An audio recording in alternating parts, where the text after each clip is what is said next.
வடமாநில பெண்களின் வளர்ச்சி குறித்து பிரிவினையை தூண்டும் வகையில் பேசிய அமைச்சர் டிஆர்பி ராஜாவின் பேச்சுக்கு கண்டனம் வலுத்து வருகிறது. அதனை தற்போது பார்க்கலாம்.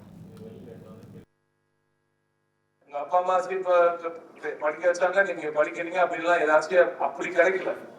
இந்தியாவில பெண்களுக்கு அப்படி வாய்ப்பு கிடைக்கல. இந்தியாவில பெண்களுக்கு 100 வருடத்துக்கு முன்னாடி உங்களை பெண்களை ஒரு மனிதமாவே மதிக்காத ஒரு நிலைமை எல்லாம் பல இடத்துல இருந்துச்சு. இன்றும் வட இந்தியாவில் இந்த நிலைமை இன்னும் பல இடத்துல இருக்கு. You should be socially aware, especially if you're a woman in India. There is a difference between being a woman in Tamil Nadu and in any other state in India. I'm very, very proudly states. Very simple question. வடமாநிலத்துல போயிட்டு ஏதாவது ஒரு பெண்ணை போய் பார்த்தாங்கன்னா முதல்ல கேட்கறது, நீங்க எங்க உங்க புருஷன் எங்க வேலை பண்றாரு, நீங்க எந்த வீட்டுல இருக்கீங்க, இந்த மாதிரி கேள்விகள் தான் வரும். தமிழ்நாட்டுல மட்டும்தான் நீ என்ன படிச்சிருக்க, நீ என்ன வேலை பண்ற. This doesn't happen overnight.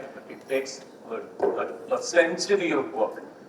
நீங்கள் சொல்கிற அந்த கட்சி கூட்டணியில் தான் பாரத பிரதமர் நரேந்திர மோடியுடைய தாயாரையுமே ஒரு வட மாநிலத்தில் சேர்ந்தவங்க அதை மிகவும் தவறாக பேசினாங்க. இன்னைக்கு வரை தமிழக முதலமைச்சர் மதிப்புக்குரிய ஸ்டாலின் அவரை கண்டிக்கவும் இல்லை, அந்த கூட்டணியில் யாரையும் பற்றி கண்டுகொள்ளவும் இல்லை. இதிலிருந்து என்ன தெரியுது? தமிழக முதலமைச்சர் பெண்களை இழிவாக பேசுகிறவர்களை பாராட்டுகிற முதலமைச்சராகத்தான் தமிழ்நாட்டில் இருக்கார். இன்னொரு சூழ்நிலை, வடக்கு தெற்குன்னு பிரிக்க நினைக்கிறாங்க. ஆனால் அந்த சூழ்நிலை இனிமேல் இந்தியாவில் ஈடுபடாது. எல்லாமே ஒருங்கிணைந்த இந்தியாவாக ஒரே நாடாக தான் இருக்கும். அதற்குத்தான் எல்லா மக்களுக்கும் இன்னைக்கு தமிழகத்தில் தயாராகி கொண்டிருக்கிறார்கள். தமிழகத்தை சார்ந்த திராவிட முன்னேற்ற கழகத்தை சார்ந்தவர்கள் பேசுவதில் முதலில் நாவடக்கம் வேணும். எத்ராஜ் கல்லூரியில் போய் டிஆர்பி ராஜா என்ன பேசுகிறாருன்னா, தமிழ்நாட்டில் உள்ள பெண்களுக்கெல்லாம் முன்னேற்றம் வந்திருக்கு. ஏன்னா அவங்க நீங்கள் யாருன்னு கேட்போம். ஆனால் வடநாட்டு பெண்கள் போனால் உங்கள் கணவர் யாருன்னு கேட்போம், என்ன படித்திருக்கிறான்னு கேட்போம். பெண்களிடம் இப்படி நீங்கள் பாகுபாடை ஏற்படுத்தாதீர்கள். குழந்தைகள், படிக்கிற குழந்தைகள்கிட்ட என்ன விதையை விதைக்கிறீங்க? விஷ விதையை விதைக்கிறீங்க. என்னமோ உங்களுக்கு மட்டும்தான் தமிழ் பற்றிருக்கு, எங்களுக்கும் தமிழ் பற்றிருக்கு, நாங்களும் தமிழ் பெண்கள் தான். தமிழ் பெண் என்ற வகையில் நான் பெருமைப்படுகிறேன். அதே நேரத்தில் பாரத தேசத்து பெண் என்ற வகையில் நான் பெருமைப்படுகிறேன். இன்னைக்கு இளங்கோவன் சொல்கிறாரு, சாமியை கும்பிட்றதுனால தான் வட இந்திய பெண்கள்லாம் வீட்டுக்குள்ளே இருக்காங்க அப்படின்னு. இராணுவத்தில் பணியாற்றி கொண்டு இருக்கிறார்கள் பெண்கள். அதே மாதிரி நாங்களாம் சாமி கும்பிட்றவங்க, நாங்களாம் முன்னேறலையா?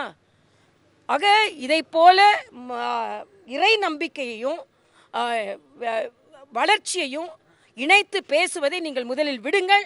அதுவும் குறிப்பாக இந்து மதத்தை சார்ந்தவர்களை நீங்கள் நிந்தனை செய்வதை விடுங்கள்.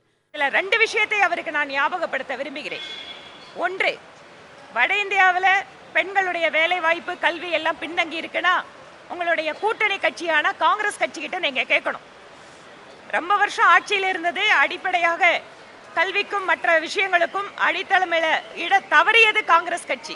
அதனால் உங்கள் கூட்டணியில் இருக்கிற கட்சிகள் கிட்ட இந்த விஷயத்தை நீங்கள் சொல்லி பாருங்க, அவங்க ஒத்துக்கிறாங்களான்னு கேளுங்க.